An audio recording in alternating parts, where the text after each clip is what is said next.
Hello, welcome to the Alchemical journey. My name's John Wadsworth. And my name's Anthony Thorley. And we're here today to talk about our next Alchemical journey workshop, Reconnecting to the Source, which is the weekend where we celebrate the Cancerian phase of the astrological wheel of the alchemical journey. This is the first of the water signs on our journey. And appropriately enough, here we are on the water sign at the source of the waterways that actually draw the figure of Cancer in the Glastonbury Zodiac. So here we are on the Glastonbury Zodiac at a sacred spring, at a well, which has been recently uncapped and has all sorts of amazing properties about it, doesn't it? It's quite a special place. It is, yes. A healing well, which in fact has hot water, rather like the Bath Springs, even though it's on the wrong side of the Mendips, to sort of join in the same geology. But this well actually steams in winter, and it's quite near a Roman villa site which probably used it, so it's an extraordinary place. And the people who own this well now have marvellously uncapped it and made it available. But I think it's wonderful the way that we are going to concentrate quite a lot of the weekend on the idea of origins, of source, of ancestors, of all those things that are deep in your kind of own personal background. And here we are at the very point which sort of feeds out and sources the whole of this huge landscape figure, which we'll be walking on the Sunday afternoon.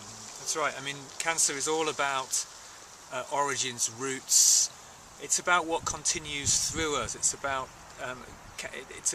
tapping our deepest core self, really, and it is about that link to the ancestors, that link to the past. But what is it that continues through us from the past into the future?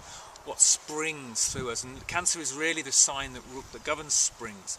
It's very appropriate that we should be at a spring today, and we visit this spring on the weekend as well, and we'll hear the story of the spring, which is a really fascinating story in itself. And the shape of the landscape figure is a ship, and of course a ship always reminds you of that curved crescent of the moon, and of course it's the moon that rules Cancer. That's right. So that's another thing that we're going to really be looking at, isn't it? Yeah, the moon, we're going to be looking at our moon position by sign and house in our birth chart, and also we're going to look at the phases of the moon, and how as the moon goes through its phases every month, through the new moon phase, through to the full moon and the waning and the waxing of the moon, and look at the phase that we were born into and what that might mean for us, and also the phase that we are actually in now in the progressed chart as well. So it'll be a really deep and rich exploration of the moon in our lives, how it affects us and how we can work with it experientially as well.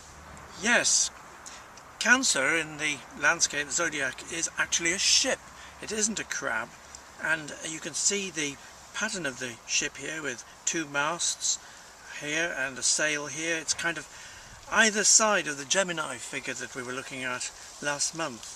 And 200 years ago it wasn't even really there, because this is recently drained land, drained from the sea, and so it's quite literally a water sign. And in fact all these little lines along here are drainage runnels and walkways, which are known locally as reeds. And when we walk along these paths, the ground is so close to the water level that it actually bounces up and down. And last year when we were walking along, we had a herd of bullocks that were following us in a nearby field, and when they galloped along, the whole area bounced up and down in a quite extraordinary way. So we're only 16 feet above the sea level when we're walking along this sign, but at the same time we're 12 miles from the sea, so we're really reminded how much it is a water sign. And part of this deeper mystery about the ship Cancer figure is that it's associated in Catherine Maltwood's vision of the Glastonbury Zodiac with three rays of light, three mysterious rays of light, which spread in, converging to the very centre of the zodiac. So there's a strange and fascinating way where this most recent of sights in the landscape, because only 200 years old or so, is actually leading us into the deepest and most mysterious parts of the zodiac, and that's one of the fascinating things that we'll be considering when we do our workshop. the end of the month. It's one of the things that we've realised, I think, over the last few years of going into the Cancer figure, just how Cancer holds a kind of sacred secret to the whole zodiac. It does. In a way, and I think this, what we find in the landscape, Catherine Maltwood's inspiration of linking the ship to the very centre of the zodiac, actually holds a key to unlock one of the deepest mysteries of the whole wheel. Definitely. Yeah. So it all happens on Saturday the 2nd and Sunday the 3rd of July 2011, and it happens in Glastonbury. We have places available. Please visit our website, which is www.thealchemicaljourney.co.uk, for more details.